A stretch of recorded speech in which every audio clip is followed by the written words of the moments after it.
मैं अभी भी कहता हूँ रमेश, यहाँ से चलते हैं। मुझे कुछ ठीक नहीं लग रहा है, लेकिन मैंने सुना है कि उसी कमरे में उसे कैद किया गया था। कहते हैं उसका नाम नहीं लेना चाहिए।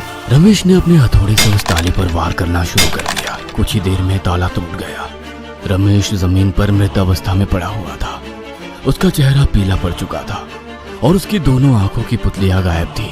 ये देखो क्या न्यूज चल रही है। कैसी न्यूज? यही कि सुमेरपुर नाम के गांव में पिछले 1 महीने में संदिग्ध तरीके से वहां के वासियों की लाशें मिल रही हैं और उन सब लाशों की आंखों की पुतलियां गायब होती हैं।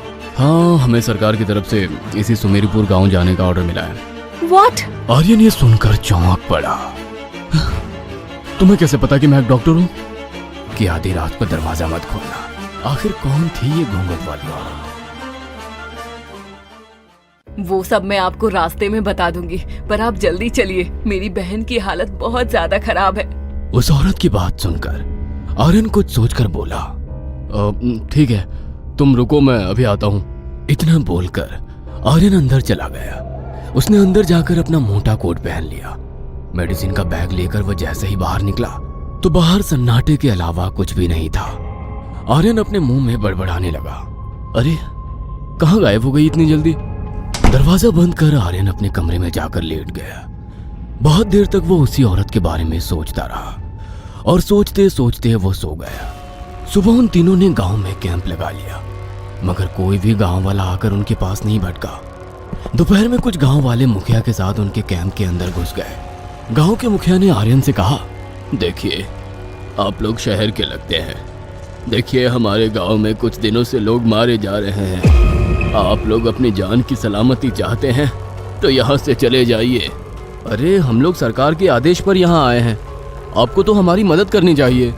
समझाना हमारा काम था, बाकी आपकी मर्जी। याद रखिएगा, रात में कोई भी दरवाजा खटखटाए तो मत खोलिएगा। मुखिया की बात पर आर्यन हंसते हुए बोला, कल रात यही बात हरिया नाम के एक व्यक्ति ने भी हमें समझाई थी, और कल रात एक औरत भी आई थी, लंबा सा घूंघट लिए। आर्यन ने ये बात बोली ही थी कि सभी गांव वालों के चेहरे दहशत से पीले पड़ गए और वो लोग बड़ी फुर्ती से वहां से चले गए। इन्हें क्या हुआ? वैसे तुमने घूंघट वाली औरत की बात हमें तो बताई ही नहीं। अरे बेवकूफ है ये सब, और औरत वाली बात इतनी इम्पोर्टेंट नहीं थी कि बताई जाए। आज रात में वो सब जगे हुए थे। आधी रात के बाद आर्यन को फिर से दरवाजा खटखटाने की आवाज सुनाई दी। आर्यन दरवाजा खोलने चला गया और उसने जैसे ही दरवाजे को खोला, उसने देखा घने कोहरे के बीच वही औरत खड़ी हुई थी जो लंबा सा घूंघट डाले हुई थी।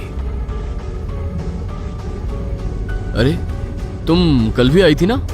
कल अचानक कहाँ गायब हो गई थी? और तुम्हारा नाम क्या है? मेरा नाम लाजवंती है। मैं यहाँ से थोड़ी दूर एक पुरानी हवेली में रहती हूँ। क्या परेशानी है तुम्हारी बहन को? मेरी बहन की बहुत ज्यादा तबीयत खराब है, वो दर्द से तड़प रही है। तुम 5 मिनट रुको, मैं अभी आता हूँ। इतना कहकर आर्यन अंदर चला गया। अंदर अपूर्वा और आशु को आर्यन ने सारी बात बताई। ठीक है, लेकिन हम भी तुम्हारे साथ चलेंगे। हाँ, अपूर्वा सही बोल रही है, ये हमारे लिए अनजान जगह है, रात में हम सबको साथ जाना चाहिए। इतना बोलकर अपूर्वा आशु और आर्यन के साथ बाहर आ गए। वो तीनों उस घूंघट वाली औरत के पीछे पीछे चलने लगे। आर्यन को एक बात बड़ी अजीब लगी कि काली अंधेरी रात में घने कोहरे के बीच वो औरत एक लंबा सा घूंघट डाली हुई थी, मगर फिर भी इतनी तेजी से चल रही थी कि मानो उसे घूंघट के अंदर से सब कुछ दिखाई दे रहा हो। कुछ ही देर के बाद वो दोनों उसी पुरानी हवेली के अंदर खड़े हुए थे। उस हवेली के एक कमरे से मोमबत्तियों की रोशनी आ रही थी। वो तीनों उस कमरे की ओर चले गए। उन्होंने देखा एक चारपाई पर एक औरत लेटी हुई घूंघट डाले दर्द से कराह रही थी और उसके इर्द गिर्द कुछ औरतें उसे घेरे हुए बैठी थी और उन औरतों ने भी अपने चेहरे पर लंबे लंबे घूंघट डाल रखे थे। अपूर्वा ने उस औरत के शरीर पर हाथ रखा तो वो अंदर तक सिहर उठी। उस औरत का जिस्म बर्फ की तरह ठंडा था। उसने तुरंत उसकी नब्ज चेक की तो उसके चेहरे का रंग उड़ गया। अपूर्वा घबरा गई। क्या हुआ? तुम अचानक घबरा क्यों गई? इस औरत का पूरा शरीर बर्फ की तरह ठंडा पड़ा है, इसकी नब्ज भी नहीं चल रही है, फिर भी ये जिंदा है। ऐसा कैसे हो सकता है? क्या बोल रही हो तुम? लगता है तुम नींद में ही हो, मैं देखता हूँ। इतना बोलकर आशु उस औरत की नब्ज चेक करने लगा। हाथ पकड़ते ही आशु का चेहरा उतर गया। तभी अचानक वो स्त्री चारपाई से उठकर बैठ गई और उसने आशु का गला पकड़ लिया। आर्यन भी हड़बड़ा गया। अपूर्वा लाजवंती की ओर देखकर चीखती हुई बोली, कौन हो तुम लोग? ये सब क्या हो रहा है? आखिर तुम हमसे क्या चाहती हो? प्लीज आशु को छोड़ दो। लाजवंती ने अपना घूंघट जैसे ही ऊपर उठाया, अपूर्वा के गले से चीख निकल गई। लाजवंती का चेहरा बुरी तरह से सड़ा हुआ था और उसकी आंखों की पुतलियां गायब थी। देखते ही देखते उन सभी औरतों ने अपने चेहरे से घूंघट उठा लिया। उन सबके चेहरे बेहद भयानक थे। कुछ ही पलों में उन औरतों ने आर्यन और आशु की आंखें फोड़कर उसे चीर फाड़ कर रख दिया। अपूर्वा वहां से चीखती हुई भागने लगी। रास्ते में उसका शरीर एक औरत से टकराया। मुझे बचा लीजिए, उन सब ने आशु और आर्यन को बड़ी बेदर्दी से मार दिया। वो लोग इंसान नहीं है। अपूर्वा एक औरत से टकराई थी जिसके चेहरे से तेज झलक रहा था। उसके पीछे गांव वाले और मुखिया भी था जिनके हाथों में मशाले थी। मुखिया ने उस औरत से कहा, ठाकुराइन इन शहर के लोगों को समझाया था मगर ये नहीं माने।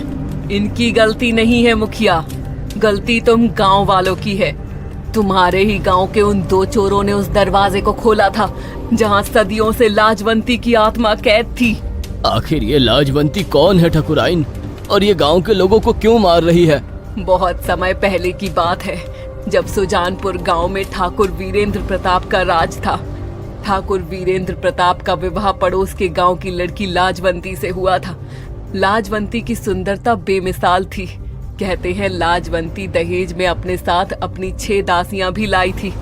वीरेंद्र प्रताप को ये बिल्कुल भी गवारा नहीं था कि उसकी पत्नी लाजवंती को उसके अलावा कोई और देखे।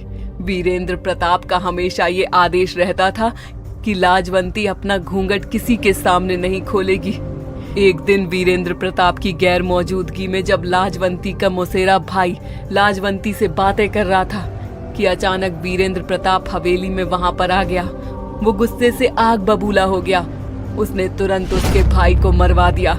लाजवंती और उसकी दासियों के चेहरे पर तेजाब फेंक दिया गया और लाजवंती सहित उसकी दासियों की आंखें निकालकर भूखा प्यासा इस गांव में छोड़ दिया। लाजवंती ने मदद के लिए गांव का हर दरवाजा खटखटाया पर किसी ने उन सब की मदद नहीं की। अपने ऊपर अत्याचारों को लाजवंती सहन न कर सकी और उसने कसम खाई, जब तक वो ठाकुर वीरेंद्र प्रताप के खानदान के एक एक सदस्य को नहीं मार देगी तब तक उसकी आत्मा को सुकून नहीं मिलेगा। लाजवंती की मौत के बाद ठाकुर वीरेंद्र प्रताप की रहस्यमयी हालत में मौत हो गई। धीरे धीरे करके ठाकुर वीरेंद्र प्रताप के खानदान के लोगों की मौतें होने लगी। लेकिन ठाकुराइन, लाजवंती गांव के लोगों को भी बुरी तरह से क्यों मार रही है? क्योंकि किसी ने उसकी मदद नहीं की, इसलिए वो गांव का हर दरवाजा खटखटाती है और जो उसके साथ चला जाता है उसे वो मार देती है।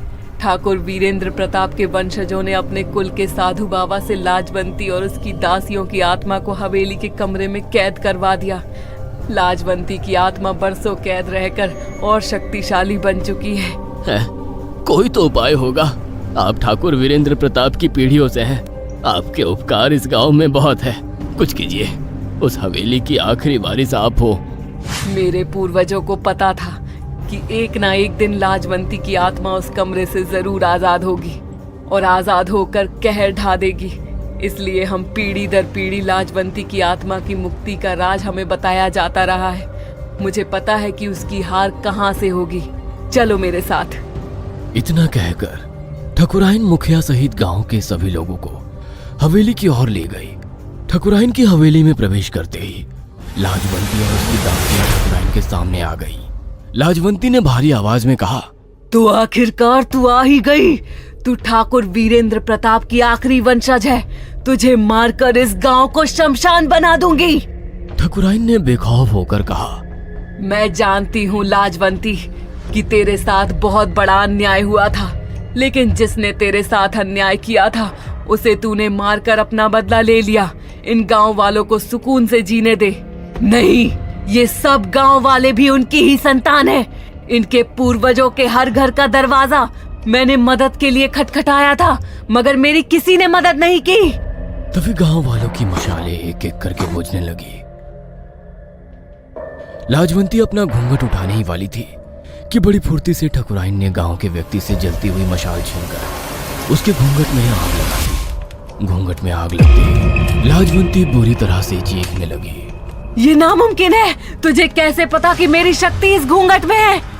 मैं जानती थी अगर तूने अपना घूंघट खोल दिया तो मैं तेरा कुछ नहीं बिगाड़ सकती थी। तेरी मौत का राज इसी घूंघट में छिपा है। कुछ ही देर में लाजवंती चीखती हुई अपनी दासियों के साथ जलकर राख हो गई और सब तरफ सन्नाटा छा गया। अगर आपको हमारी ये कहानी पसंद आई हो तो इसे लाइक और शेयर करना ना भूलें।